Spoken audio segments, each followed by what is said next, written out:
बिस्मिल्लाहिर्रहमानिर्रहीम। अस्सलाम वालेकुम नाज़रीन, आप देख रहे हैं प्रोग्राम सिटी एट 10। मैं हूँ आपकी मेज़बान अना यूसुफ। उम्मीद है आप ठीक ठाक होंगे। आज है जी 6 सितंबर और आज का दिन बिलाशुबा हमारे लिए प्राउड का दिन इसलिए क्योंकि कम तादाद में होकर भी पाकिस्तान ने वो कर दिखाया जो मेरे ख्याल से रहती दुनिया तक कायम रहेगी। ये मिसाल, दुश्मन जिसने रात के अंधेरे में वार करना चाहा और अपनी ताकत का मुजाहिरा करना चाहा और दुश्मन को मुंह की खानी पड़ी।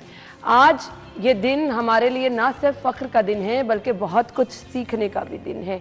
सो आज के दिन हमें ये भी जो है वो अज़्म करना है कि हमने अपने मुल्क की हिफाजत करनी। ये वो मुल्क है जिसको बहुत सारी कुर्बानियाँ देकर हासिल किया गया।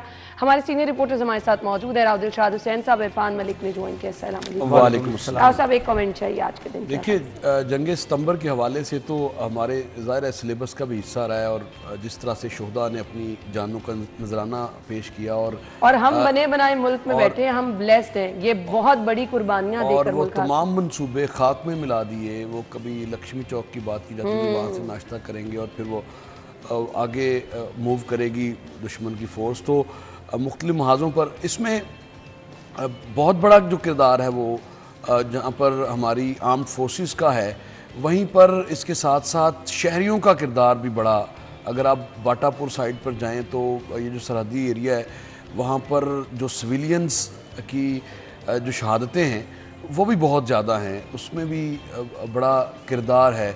और फिर आपको याद होगा कि चविंडा के महाज पर जो टैंक्स का कब्रिस्तान जिसको चविंडा को कहा जाता है कि टैंक्स बहुत ज़्यादा मूव कर रहे थे भारत की जानिब से, तो फिर उनको रोकने के लिए शहरियों ने अपने जिस्मों से बम बांधे और उनके आगे वो अपनी जानों का नजराना पेश किया और उसके बाद फिर वो सिलसिला भी थमा और बहुत बड़ी वहाँ पर मज़ाहमत का सामना करना पड़ा दुश्मन को। और उसके अलावा फिर उस वक्त दिफा करने में ना सिर्फ कामयाब हुए बल्कि उसके बाद जो की सूरत हाल हुई, जो वागज़ार एरियाज़ थे वो भी वापस हुए और उसके बाद फिर वो जो बॉर्डर लाइन का था, तो ये एक जज्बा था और मुख्तसर खिताब था उस वक़्त के सदर अयूब खान का 1965 में। एग्जैक्टली अब जो आपने आज़ाद फ़िज़ाओं की बात कर दी और यही वो मुहर्रिकात है इसके पीछे कि यही वो कुर्बानियाँ हैं, यही वो खून है जो बहने के बाद आज आप आज़ाद फ़िज़ाओं में सांस ले रहे हैं। और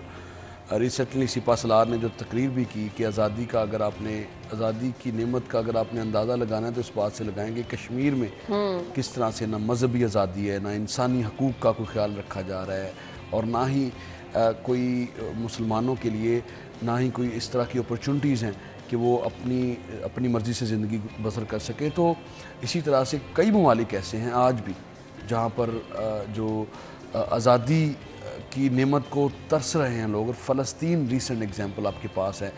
तो कदर करने की ज़रूरत है जिस तरह से सेलिब्रिटीज़ और हुकूमती और समाजी शख्सियात जो हैं वो जा भी रही हैं और ये रवायत भी है ज़ाहिर है। सीएम साहब को सेलिब्रिटी कहा आपने? लाहौर को तो वैसे भी जो इस्तक़लाल हासिल है इस हवाले से दो शहरों को जिसमें नहीं 3 शहर हैं, सरगोदा, सियालकोट और लाहौर शहर, जिनको हिलाल इस्तक़लाल से नवाजा गया है। और इसी की मुनासबत से बड़ी तकरीब टाउन हॉल में भी होती है जहाँ पर बरी, बहरी और फ़ौज के जो सरवर अफजाइया के जो अफसरान हैं वो वहाँ पर आते हैं और फिर खराज तहसीन भी पेश किया जाता है और परचम कुशाई बाकायदा की जाती है। इसी तरह से शोहदा की कब्रों पर हाज़िरी और वो मनाजिर भी हमने दिखाए। इसी तरह ये दिन भर हाजिरी का सिलसिला भी है। इरफान साहब, एक कमेंट आपका चाहिए, फिर मुझे टॉप स्टोरीज की तरफ जाना है ना। इस पर अगर बात करें तो मैं बॉर्डर एरिया के ऊपर जब उसकी कवरेज के लिए गया एक दफ़ा, तो वहाँ पे एक बुज़ुर्ग जो थे वो वहाँ पे बाहर बैठे हुए थे चारपाई के ऊपर।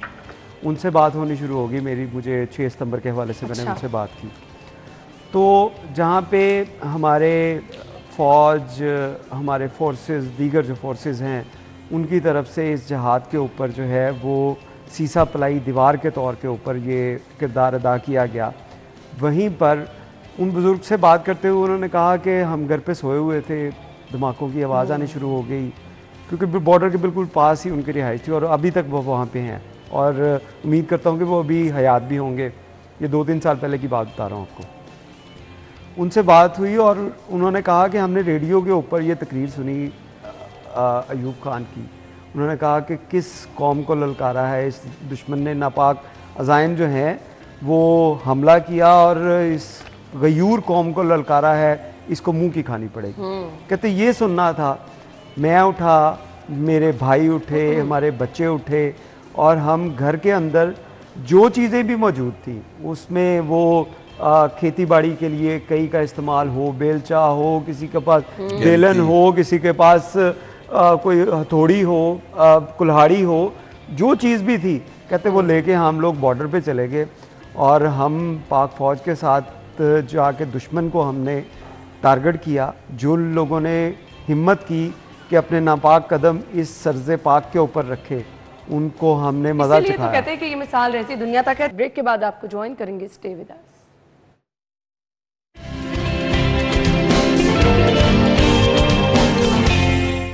Welcome back. आज की टॉप स्टोरीज की तरफ चलेंगे। महकमा प्राइमरी हेल्थ में अंधेर नगरी चौपटराज, अद्वियात चोरी पर सजा पाने वाला ड्रग इंस्पेक्टर बड़े ओहदे पर फाइज है। मैंने कहा शायद कह रहे हैं कि इनको फारिग किया जाएगा।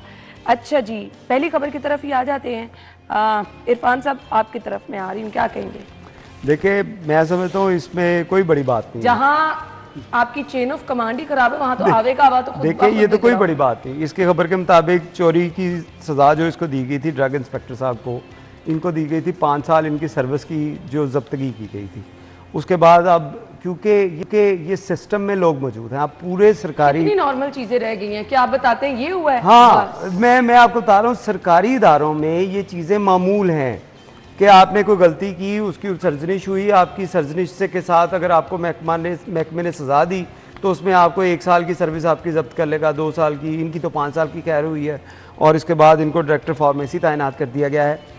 इसी तरह के बहुत से आपको ऑफिसर नज़र आएंगे जिन लोगों को सज़ाएँ होती हैं, सज़ाएँ भी नाम नहाद होती हैं, वो सज़ाओं के बाद ऐसी अपीलें की जाती हैं, अच्छा सज़ा इसकी माफ़ कर दी जाए। तो ये सिस्टम जो है, इसको इतना बड़ा इसके अंदर जो है वो नुक्स है और सुकम है कि इस सिस्टम को चीट करते हुए ये लोग कहाँ से कहाँ पहुँचे। और ये एक बड़ी वजह है कि किसी सरकारी ऑफिसर को डर नहीं है। मैं आपको एक रिसेंटली एक मिसाल बताता हूँ। एक CCP लाहौर के पास मैं बैठा हुआ था, 2-3 दिन पहले की बात है। तो एक शख्स वहाँ पे आए और उन्होंने आके कंप्लेन की कि मेरे प्रॉपर्टी का इशू था और आपका एक जो DSP है वो पैसे मेरे मुझसे 1 करोड़ रुपया ले चुका है और अब मुझे तड़ियाँ लगा रहा है कि मेरी जाके डिसमिस करा दो। उसे पता है कि उसे पता है कि उसको सिस्टम से नहीं निकाला जा सकता। वो करोड़ रुपया ले, वो 5 करोड़ ले, वो 10 करोड़ ले, उसको हर साल उम्रे पे जाए, हर साल हज पे जाए, उसको किसी ने नहीं पूछना क्योंकि उसको पता मैं सिस्टम में मौजूद हूँ, सिस्टम से मुझे निकाला नहीं जाएगा। यहाँ पे भी यही हुआ है। इसमें इनको सिस्टम में 5 साल सजा दी गई, बाद में इसी सिस्टम ने इनकी सजा भी माफ़ कर दी होगी और माशाल्लाह तरक्की पाते हुए अब वो डायरेक्टर फार्मेसी हैं।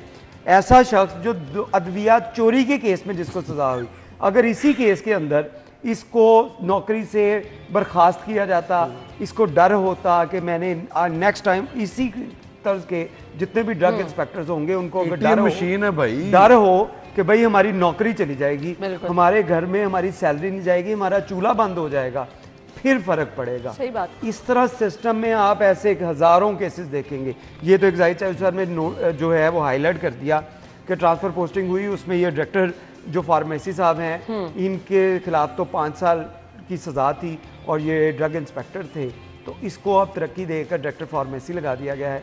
इस तरह की आपको बेशुमार सरकारी महकमों में मिसालें मिलेंगी। जब तक इसमें सजा और जजा का जो अमल है, अच्छा, बनाएंगे किसी को खौफ होगा। एक चीज भी इतना आसान काम तो नहीं होता। अच्छा, जो आप बात करें ना सरकारी महकमों के में इस तरह की मिसालें खैर ना होने के बराबर है, क्योंकि ये चोरी साबित हुई और उसके बाद 5 साल की जो जब्त हुई। आमतौर पर डिसिप्लिनरी एक्शन होता है, कोई गलती की हो, कोई ओबे ना किया हो ऑर्डर, तो उस पर मुख्तलिफ जो सजाएं महकमा ना, ये मुख्तलिफ केस है। और कहाँ गई पंजाब हुकूमत की जो जीरो टॉलरेंस थी करप्शन पे, वो कहाँ गई? वो नजर नहीं आ रही। महकमा primary and secondary health care में तो नजर नहीं आ रही। और नहीं, मैं तो सवाल कर रहा हूँ, मैं कहाँ पे है? ऑब्वियसली क्योंकि आपके सामने तो प्रेस कॉन्फ्रेंस में मीटिंग में बैठ के ये दावे किए जाते हैं ना। देखिए मैं हम तो टीवी पे देखते हैं, आप तो फेस टू फेस मैं ये कुछ चीजें तर्जमानी करने के लिए यहाँ पे नहीं मैं बैठा पंजाब तर्जमानी गवर्नमेंट की। कह मैं रही तो सवाल ये उठा रहा हूँ कि आप कह रहे थे कि जीरो टॉलरेंस होगी करप्शन पे, करप्शन रेड लाइन है, तो कहाँ गई रेड लाइन? राव रेड साहब, लाइन ये तो क्रॉस हो सवाल गई आपने उठाना है जब प्रेस आपकी कॉन्फ्रेंस रेड हो लाइन रही तो क्रॉस हो गई। ये आपने ना सिर्फ आपने चोरी करने वाले शख्स को, ना सिर्फ आपने बहाल किया कराया, उसके बाद बहाल करने के बाद फिर आपने उसको जूनियर अफसर को ग्रेड 19 की पोस्ट पर तैनात कर दिया। यानी मैं आज ही एक पोस्ट पढ़ रहा था कि चीन पहला मुल्क है जिसने करप्शन पे फांसी दी और पाकिस्तान पहला मुल्क है जो करप्शन पे नवाजता है। तो ये दोहरा म्यार है। आपको कोलोफेल में जब तजाद होगा, वजीर आला पंजाब ने वाज़ा कर रखा है कि उनकी रेड लाइन है करप्शन, जीरो टॉलरेंस है इस पे। यानी तो कि वज़ीर अब आला मुझे पंजाब बताएं, को चीट किया जा रहा है। अब मुझे ऑब्वियसली किया जा रहा है। मुझे बताएं कि चोरी की यानी सजा पाने वाला ड्रग इंस्पेक्टर अब इंस्पेक्टर की बजाय वो डायरेक्टर फार्मेसी तैनात हो गया। यानी उसको तो बजाय इसके कि उसकी डिमोशन होती और ये सर्दखाने में होता, इसको बर्खास्त किया जाता नौकरी से। वो सजा कटवाई, सर्विस जब्त की हुई, यानी उसकी डिमोशन और उसके बाद इनाम में उसको प्रमोशन। आप अंदाजा लगाएं, ये 3 स्टेप ऊपर गया। ये 16वें में जब इंस्पेक्टर होगा इरफान तो साहब 16 की ये स्केल बात में बड़ी होगा वो। वैलिड है कि ये तो एक जाहिद चोई साहब ने हाईलाइट कर दिया तो हमारे सामने आ गया। और इस तरह के कई केसेस हैं। महकमाना गफलत पर जो पीडा एक्ट है उसके तहत कार्रवाइयां तो की जाती हैं, मगर सवाल यहाँ पर यह पैदा होता है कि आपने अदवायात चोरी, जो कि जिसके हवाले से आपके बताएं कि लोगों को अदवायात मिल नहीं रही और एक बंदा चोरी कर रहा है या करवा रहा है, वो मुलविस पाया गया है तो उसकी 5 साल जो सर्विस है वो जब्त की गई है ना, उसको सजा दी गया। और सजा पाने के बाद उसको बजाय इसके कि ये बर्खास्त होता है, इसको जजा मिल रही है, सजा भी उसने जो है वो खत्म करने वाली होगी। और उसके बाद अब महकमा primary and secondary health care ने आंखें बंद कर रखी हैं। आए रोज़ कोई ना कोई जो स्कैम है वो यहाँ पर हमें नज़र आता है और ख़बरों की ज़ीनत भी बनता है। लेकिन इस हवाले से बिल्कुल ये पंजाब हुकूमत अगर तो कोई है इस सूबे में तो फिर तो उसको ज़रूर उसकी रेड लाइन भी उसको याद होगी, उसकी ज़ीरो टॉलरेंस की पॉलिसी भी उसको याद होगी अगर तो कोई पंजाब हुकूमत है तो। वगरना अगर नहीं है तो फिर तो ठीक है, फिर तो जो मर्जी करी नहीं, जाए। फिर ये सिलसिला इसी और तरह से रहेगा। नवाजने गरीब का मरीज सिलसिला आप बेचारे जारी बिल रखिए। बिलाते रहेंगे, बाहर से दवाइयां लेते रहेंगे, ये इंस्पेक्टर ये चोरी जमीन से करते रहेंगे, अमीर होते जाएंगे, सजा चोरियां करते रहेंगे। इनको पता है कि भाई हमें कौन पूछने वाला है, हमारी तो प्रमोशन हो जानी है बावजूद इसके भी। बाकी ये अंधेर नगरी चौपट राज। हम ब्रेक लेंगे, ब्रेक के बाद आएंगे।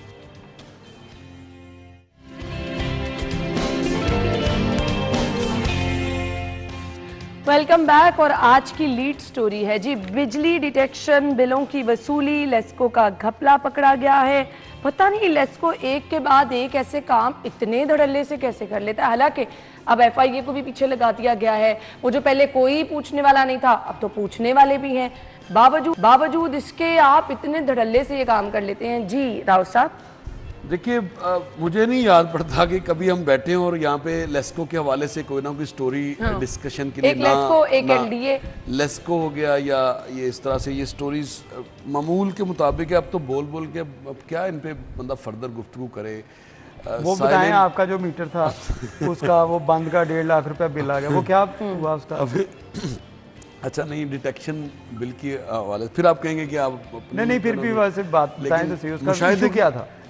ये वही चीज़ें हैं, मुशाहिदे की बात आपको बता रहा हूँ कि ये डिटेक्शन के हवाले से जो बिल्स, मतलब एक फीडर पे बिजली गई है 400 यूनिट और वहाँ से कहीं से कलेक्शन हो रही है 4000 यूनिट की, कहीं से 400 यूनिट दे के तो कलेक्शन हो रही है 200 यूनिट की। तो फिर जो डिफरेंस है उसको माशाल्लाह से लेस्को के पास बड़े बड़े महान, यकीन करें कि बड़े बड़े अजीम लोग हैं लेस्को के अहलकारों में शामिल, और उनका जो कम अज़ कम यकीन करें इनाम बनता है वो तमगा इम्तियाज़ उनको मिलना चाहिए। आज के दिन ही दे दे। और आज के दिन नहीं मिलता, वो 14 अगस्त और 23 मार्च को 23 मार्च को दिए जाते हैं। और उनको बिल्कुल हलाल इम्तियाज़ अगर यकीन करें उनको दे देना तो बड़ा अच्छा होगा, क्योंकि उन्होंने लोगों का खून निचोड़ के लेस्को के ख़जाने भरने की कोशिश की है और फिर लेस्को कंगाल का कंगाल ही है। कभी अब डिटेक्शन बिलों के हवाले से वसूली का इशू आ गया है, कभी ओवर बिलिंग का इशू आ जाता है, कभी ओवरलोडिंग जो ओवरलोड डाल दिया जाता है। मिसाल के तौर पर अगर किसी का कोई मीटर ख़राब हुआ है, डिफेक्टेड मीटर लगा हुआ है और उसको भी नहीं पता, सम टाइम मीटर जल जाता है तो आपको नहीं पता होता, और उसके बाद बाहर जब एहलकार आएगा वो देखेगा और वो रिपोर्ट कर देगा, और उसका बिल, उसका जो लोड है घर का, अगर लेट्स सपोज 400 यूनिट बनता है तो उसको 2200 यूनिट भी चार्ज कर देंगे, उसको 5000 यूनिट भी चार्ज कर दिया जाएगा।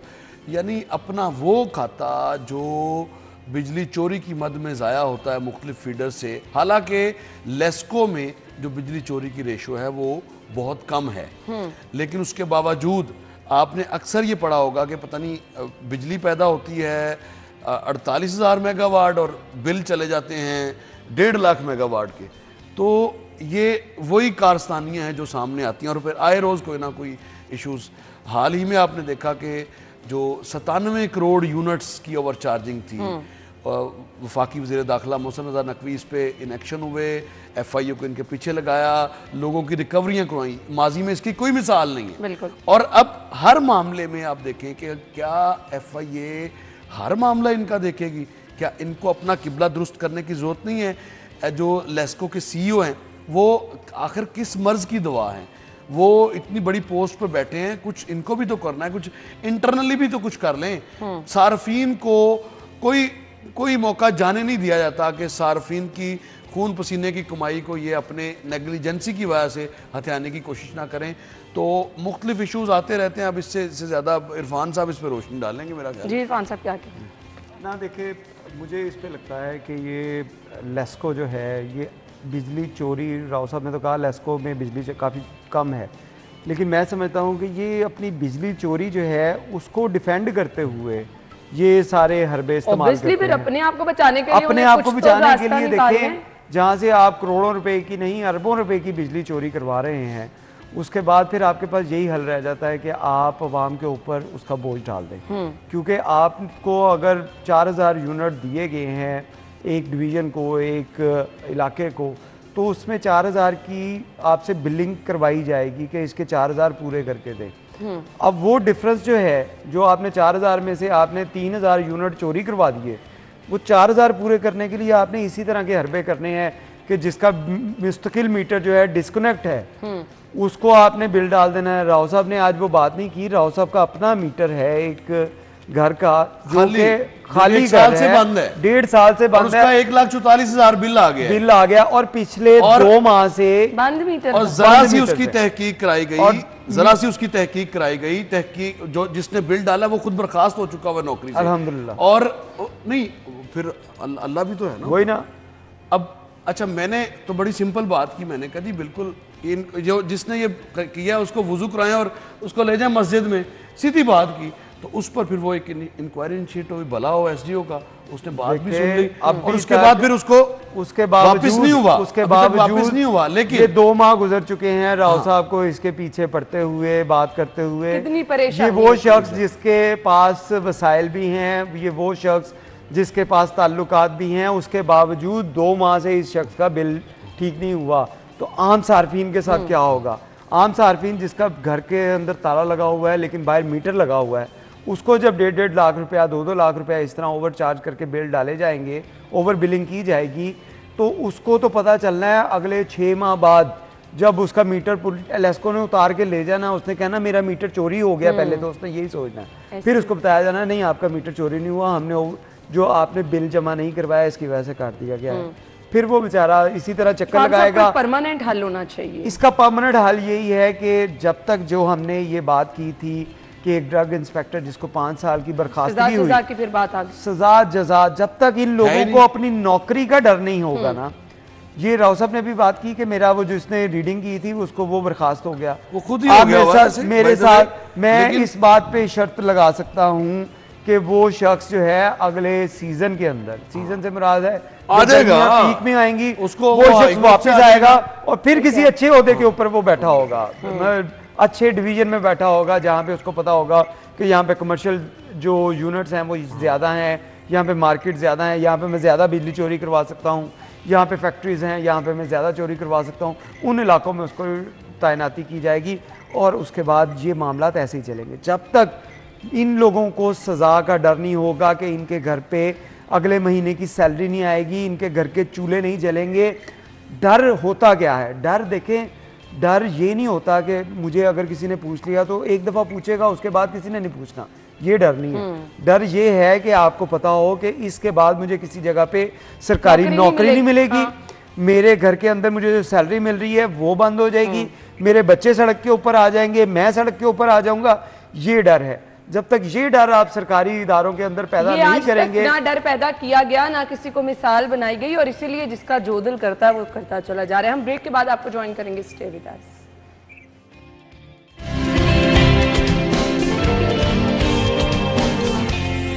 Welcome back. खबर क्या है? अशिया की कीमतों में 8 रुपए से 60 रुपए तक की शानदार कमी। यूटिलिटी स्टोर कॉर्पोरेशन की अपने सारिफीन के लिए खुशखबरी। ये यूटिलिटी स्टोर राव साहब बंद नहीं होने जा रहे थे। ये प्राइम मिनिस्टर ने फैसला किया था, उसके बाद ये बड़ा प्रोटेस्ट किया गया है इस्लामाबाद में, और फिर कोई मुज़ाकरात जो है वो हुए, लेकिन अभी फौरी तौर पर तो जाहिर है बंद नहीं हो रहा ये, लेकिन जितना अरसा है उतनी देर तो रिलीफ जो है वो BISP की भी बात की जा रही है कि BISP के प्लेटफार्म से भी रिलीफ मिलेगा, और उसके अलावा चूँकि सब्सिडी तो होती है 8-10 अशिया पे, तो अल्लाह करे कि घी, कुकिंग ऑयल, चाय, सरफ और नूडल्स, केचप सस्ते, और टेट्रा पैक, मसालेदार साबुन, टूथपेस्ट की कीमतें कम कर दी गई हैं। लेकिन अब एक तरफ तो ये बता दें ये कम कितनी की जाती है? 1-2 रुपए का डिफरेंस इसको तो अभी 8 रुपए से 60 रुपए तक जाहिर है, जैसे आपने भी बता दिया, और अब इससे ज़्यादा ये कर नहीं पाएंगे, क्योंकि वैसे तो फ्रेंकली स्पीकिंग यूटिलिटी स्टोर्स का सिर्फ ये बोझ है, इससे रिलीफ जो है वो ये बातों की हद तक, खबरों की हद तक तो रिलीफ शायद हो, लेकिन प्रैक्टिकली कोई रिलीफ नहीं है। अगर आपने मुशाहिदा करना है तो आज ही जाके किसी यूटिलिटी स्टोर्स पर चले जाएं, आपको जो ग्रोसरी की आइटम्स हैं वो पूरी नहीं मिलेंगी। ये हुकूमतों का काम भी नहीं है, बाय द वे। हुकूमतें तो हमें अपने आप को खाम खई अपने आप में ये साथ अपने चमेड़ा हुआ है कि ये काम करना है। ये रिलीफ देना किसका काम है? नहीं है, हुकूमत का काम अशिया खरोनोश फरोख्त करना तो नहीं है। अच्छा। उनको रेगुलेट करना। हाँ, ठीक है। आप अब यूटिलिटी स्टोर्स पे जिस तरह से, इससे कहीं ज्यादा तो सब्सिडी से कहीं ज्यादा तो लीकेज है। वो जो मैं ये सस्ता बाजार के ऊपर CM साहिबा की तस्वीर लगे, CM साहिबा चीजें बेच रही हैं। नहीं, वो अब उसमें वो भी गलत है।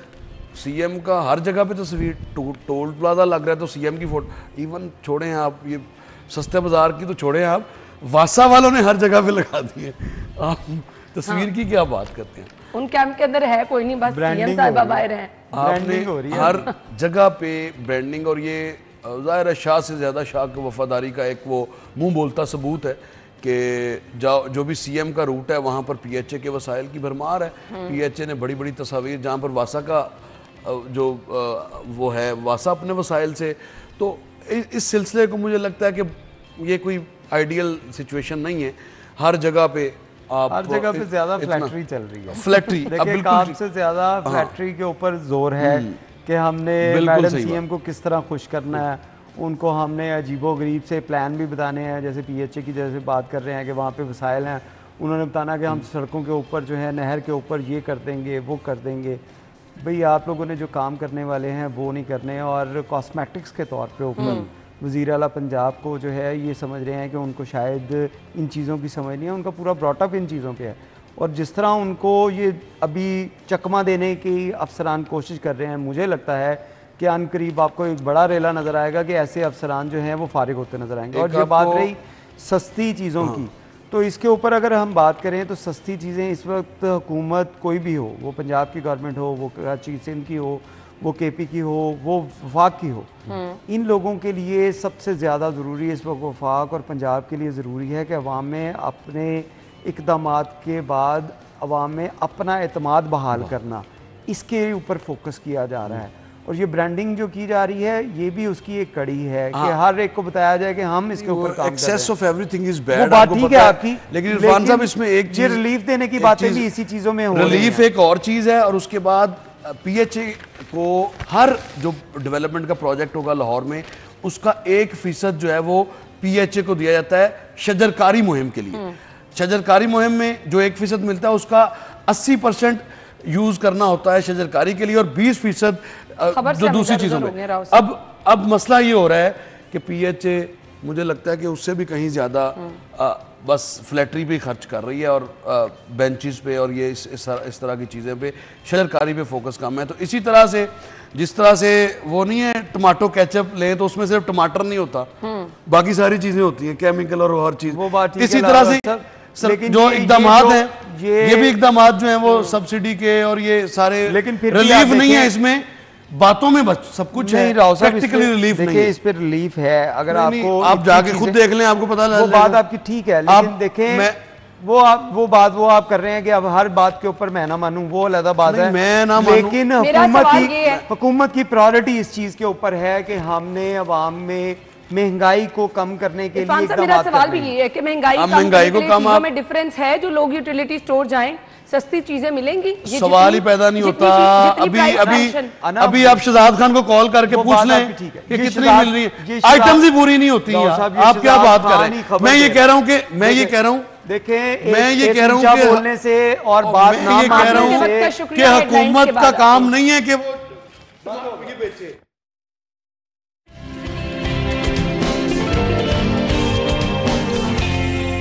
नाज़रीन, आज का खुसूसी शो जो है हमारा 6 सितंबर के हवाले से ही है और बिलाशुबा आज न सिर्फ शहदा की कुर्बानियों को खिराज तहसीन पेश किया जा रहा है, बल्कि शहदा और गाजियों की कुर्बानियाँ जो हैं उनको जो है वो खिराज तहसीन पेश करने के साथ साथ हम अपने मुल्क के साथ इस अज़्म का इजहार भी कर रहे हैं कि हमने इस बात का अहद करना है कि आज के दिन को याद करते हुए दुश्मन की हर मैली आंख का जवाब हमने आज के दिन की तरह ही देना है और दुश्मन के नापाक अज़ाइम को हमेशा नाकाम बनाना है। हमारे साथ जो हमारे मेहमान मौजूद हैं मैं उनका तारुफ कराना चाहूँगी।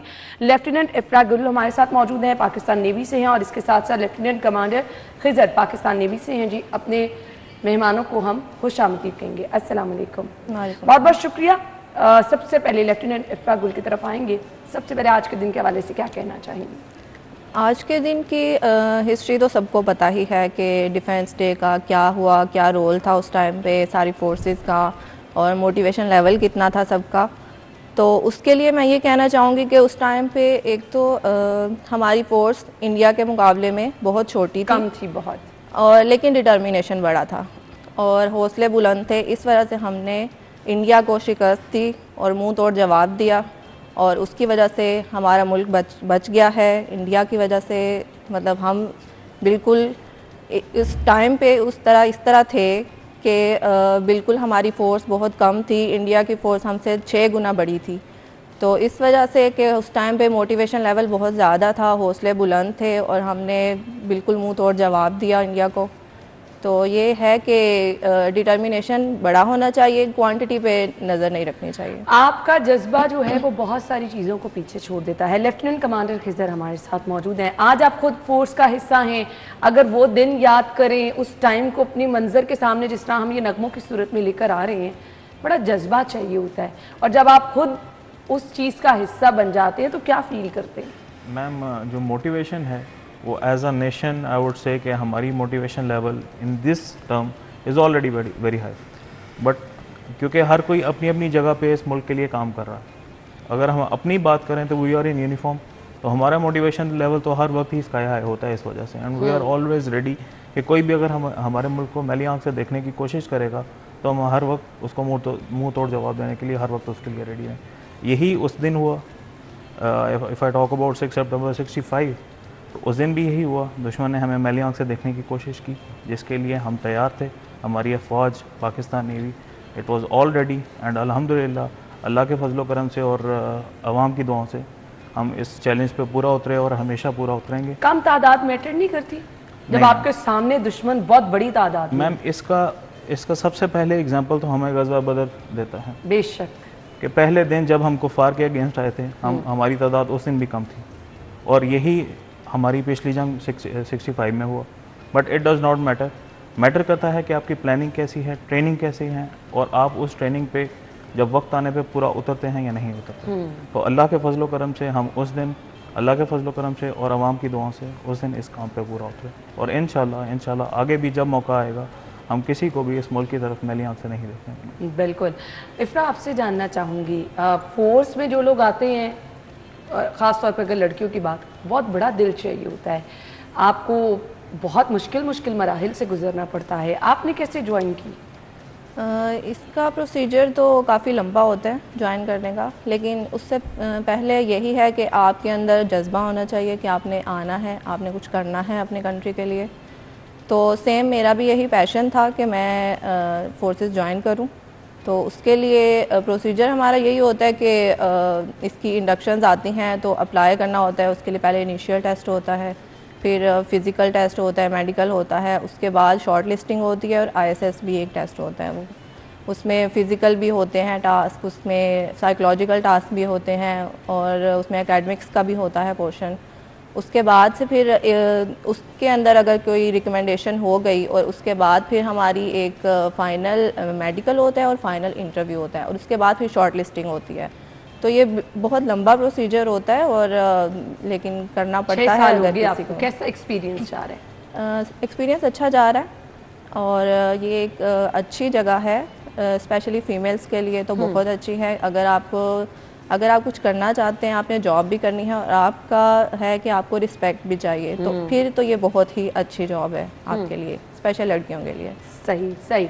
खिज़र आपसे जानना चाहूँगी, आपको भी 6 साल हो गए हैं? नहीं मैम, अल्हम्दुलिल्लाह इट्स माय 15 साल ईयर ऑफ हो गए, माय सर्विस एंड अल्हम्दुलिल्लाह it is the experience of a life time. ठीक है, हमने ज्वाइन किया था जब हम बिल्कुल बच्चे होते हैं। I was not even 18 years of age जब ज्वाइन किया था। तो बचपन से ही आपका ख्वाब था कि आपने? बिल्कुल मैम, बिल्कुल। I always wanted to join military forces. Family में कोई और भी है? No ma'am, I am the first one. अच्छा, that's really great. So it was always a dream and alhamdulillah it came true. And if I talk about the experience, so alhamdulillah it is the best experience that I am serving in Pakistan Navy. It is one of the most elite forces of Pakistan. And सबसे बड़ा मेरे लिए जो अगर एजाज़ की बात है वो ये है कि मैं अपने वतन के लिए कुछ कर पा रहा हूँ। और अल्हम्दुलिल्लाह ये मैंने तब से स्टार्ट कर दिया जब मैं भी 18 साल का भी नहीं था। अच्छा, ज़बरदस्त, माशाल्लाह। सो कैसी फील्ड है, कितनी मेहनत करनी पड़ती है, क्या क्या चीज़ें आपको अपने माइंड में रखनी पड़ती है ना? हम समटाइम्स समझते हैं वो जो टीवी पे चीज़ें नज़र आ रही होती हैं, किसी को यूनिफॉर्म में देख के आप इम्प्रेस हो जाएं, लेकिन फील्ड का एक्सपीरियंस कुछ और ही होता है। मैम अल्हम्दुलिल्लाह मेरा तकरीबन 5 साल का फील्ड का एक्सपीरियंस है जिस पे मैंने डिफरेंट पाकिस्तान के शिप्स पे सर्व किया है। अच्छा, ठीक है, I remained at sea for more than 3 months. ठीक है, जो कंसेक्टिवली हमारी डिप्लॉयमेंट्स होती हैं। तो ऑब्वियसली जो है यहाँ पे कुछ लाइफ हमारी डिफ़िकल्ट होती है, देयर आर हार्डशिप्स, बट हमें उसी के लिए ट्रेन किया जाता है and that is our life and we have to live with that. और अल्हम्दुलिल्लाह हम बड़े अच्छे से वो ज़िंदगी गुजारते हैं। उसके साथ साथ हमारी ट्रेनिंग जो है it is a process that never stops. Training हमेशा चलती रहती है हमारी, किसी ना किसी चीज़ को लेकर हमारी ट्रेनिंग चलती रहती है, बिकॉज वही एक चीज़ है कि जब ज़रूरत पड़ेगा तो हमारे काम आएगी। उसके लिए 24 घंटे तैयार रहते हैं। जी मैम। सही।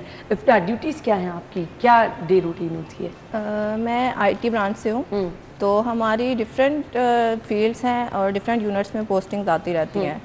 तो हमारे कुछ सॉफ्टवेयर डिपार्टमेंट्स भी हैं जो हम अपने सॉफ्टवेयर इन हाउस डेवलप भी करते हैं। इसके अलावा हमारे हर यूनिट्स में जितने भी हमारा IT रिलेटेड वर्क होता है वो हम IT ब्रांच वाले ऑफिसर्स ही डील करते हैं। अच्छा, उसके लिए भी आपने फिजिकल ट्रेनिंग और ये टेस्ट दिए IT की फील्ड में आने के लिए? वो हर फील्ड के लिए फिजिकल ट्रेनिंग तो मस्ट होती है। सही। सो आपकी ट्रेनिंग के मराहिल मैं जानना चाहूँगी कितने अरसे पे हुई थी, क्योंकि हम साथ साथ उन लोगों को भी गाइड करना चाहेंगे जो फील्ड ज्वाइन करना चाहते हैं। तो मैम जब हमने ज्वाइन किया था 1-2 साल की तो हमारी बेसिक मिलिट्री ट्रेनिंग है जो हम नेवल एकेडमी में गुजारते हैं। वो तो military training is the same in all defence forces. उसके बाद हम हम नस्ट जो है कराची कैंपस वो ज्वाइन करते हैं फॉर ग्रेजुएशन। सही। ठीक है, हमारा वहाँ पे 1.5 साल होता है। उसके बाद जो है हमारे educational as well as military training for the first step completes at that point. उसके बाद फिर अपनी फील्ड में कदम रखते हैं। सही। तो ये ऑब्वियसली एक लंबा प्रोसीजर होता है जो आपको सारा जो है फेस करना पड़ता है। अपनी फील्ड के हीरो से क्या क्या चीज़ें सीखते हैं, क्या जज्बा है आपका? मैम हमारे रोल मॉडल हैं।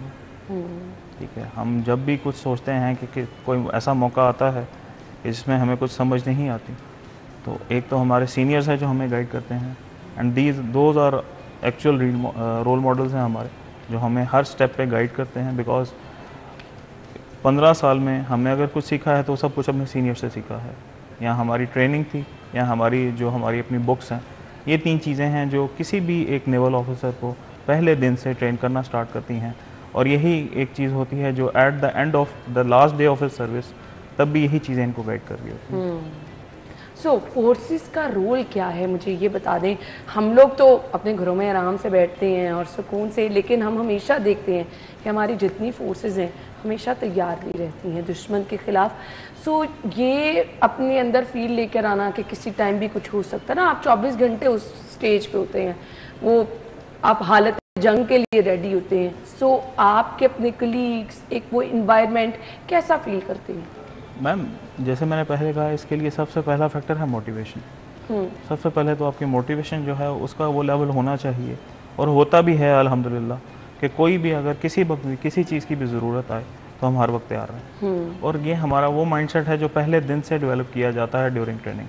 तो उसके बाद फॉर द एंटायर सर्विस अगर कोई भी चीज़ होती है तो हमारे एक जवान से लेके और तमाम अफसर वो इस चीज़ के लिए तैयार होते हैं कि कहीं भी कुछ भी हो तो they are able to respond as per the training.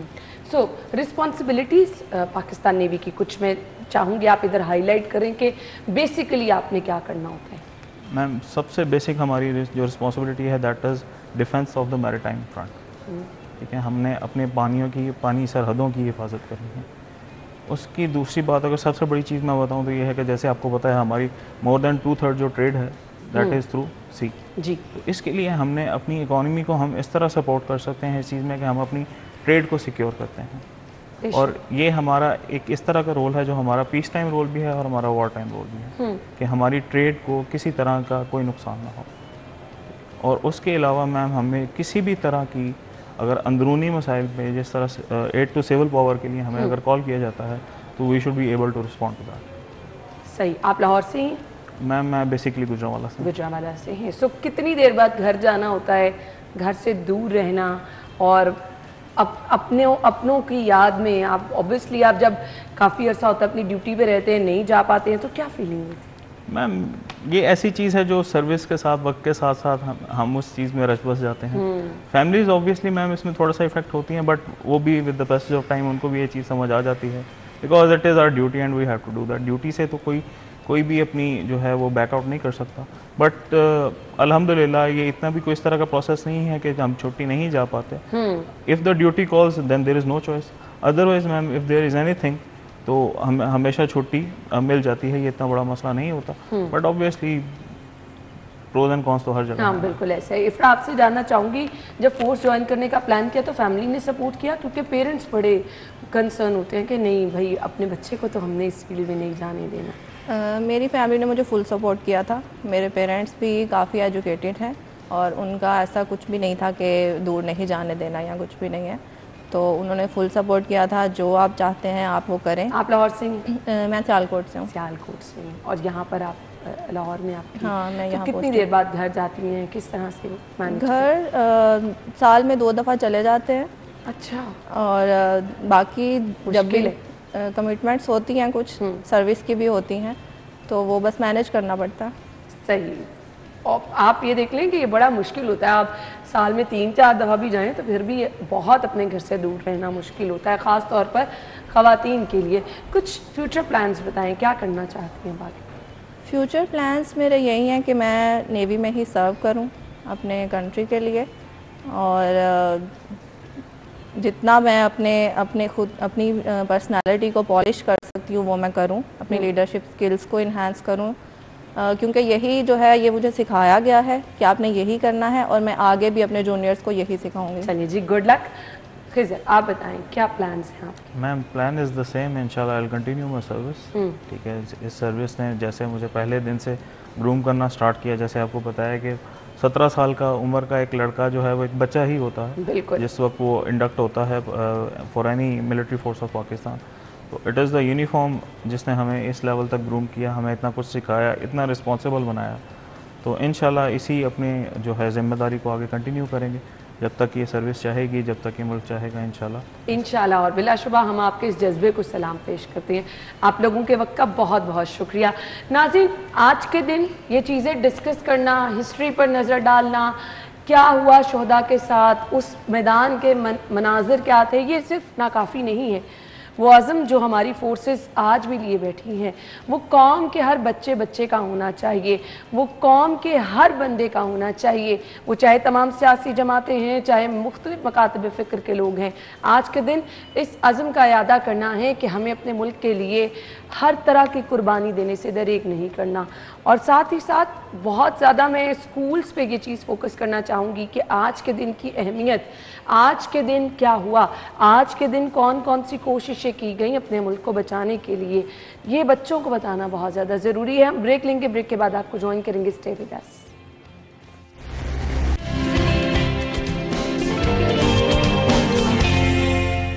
Welcome back. Zuheb हमारे साथ मौजूद हैं, आज के फिटनेस टिप वो बता रहे हैं। जी, ओवर टू यू। मेरे साथ है Nida, she is a certified fitness trainer और मैं भी सर्टिफाइड फिटनेस ट्रेनर। और आज का वर्कआउट हम स्टार्ट कर रहे हैं मल्टी मसल एक्सरसाइज।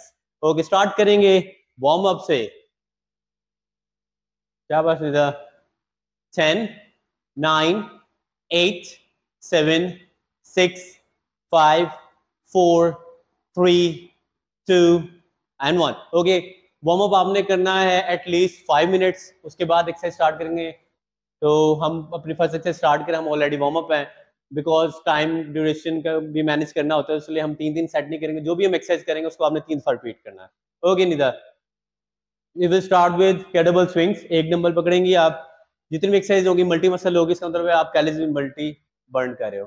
शाबाश। पोस्चर अपराइट रखेंगे, शाबाश। 10 लैप्स करेंगे। 1 2 3। इस एक्सरसाइज के अंदर आपका शोल्डर मसल यूज हो रहा है, आपके लोअर बैक यूज हो रही है, आपके ग्लूट्स यूज हो रहे हैं, आपका क्वाड्रिसेप यूज हो रहा है। एक्सीलेंट। 5 4 3 2 एंड 1। शाबाश निदा। ओके, नेक्स्ट एक्सरसाइज के हम तब जाएंगे जो कि है हमारी सोमो स्क्वाट्स। सोमो squats again multi muscle exercise है। वाइड ओपन लेग्स करेंगे, मैक्सिमम नीचे जाएंगे, देन अप। शाबाश। 2 3 4 5, excellent Nida. 6 7 8 9 and 10। Perfect Nida. Okay, next exercise हम जाएंगे थ्रस्टर्स। इसी डंबल को पकड़ के सिंगल डंबल के साथ भी कर सकते हो, डबल डंबल के साथ भी कर सकते हो। शाबाश। 10 9 8 7, excellent। 6 5 4 3 2 and 1। Perfect Nida. Okay, next exercise हम जाएंगे स्टिफ लेग डेडलिफ्ट्स। डंबल को होल्ड करेंगे, नीचे जाएंगे स्लाइटली, देन अप। शाबाश। Shoulder backward. शाबाश, गुड। शाबाश। 10 लैप्स करेंगे। 1। इस एक्सरसाइज के अंदर आपके लोअर बैक, आपके ग्लूट्स और आपका हैमस्ट्रिंग यूज हो रहा है। परफेक्ट। 5 lapse more. 5 4 3 2 एंड 1। अच्छा, इन एक्सरसाइज की अगर कोई इंटेंसिटी हाई करना चाह रहा है तो ऑब्वियसली हमने 3 सेट तो करने ही करना है। इसके अलावा आप हर 3 सेट के बाद 50 जंपिंग जैक्स ऐड कर सकते हैं, लेकिन वो ही लोग जंपिंग जैक्स ऐड करेंगे इसके अंदर जिनका नीज का या लोअर बैक का इशू नहीं है, पेन नहीं है। ठीक है, ओके। हम नेक्स्ट एक्सरसाइज और फाइनल एक्सरसाइज की तरफ अपने जाएंगे जो कि है plank. Plank is also a multi muscle exercise और बड़ी हार्डकोर एक्सरसाइज है आपके अब्डोमिनल के लिए। क्या बात। 10 सेकंड के लिए होल्ड करेंगे। 1 2 3, hold it. Perfect Nida, good position. 10 9 8 7 6 5 4 3 2 and 1। शाबाश। ओके, लास्ट वन, एक और एक्सरसाइज करेंगे, साइकिल क्रंच। ओके, 1। ज़ुहेब, आपका बहुत शुक्रिया। आप अपना ख्याल रखिएगा, इजाज़त दीजिए, अल्लाह हाफ़िज़।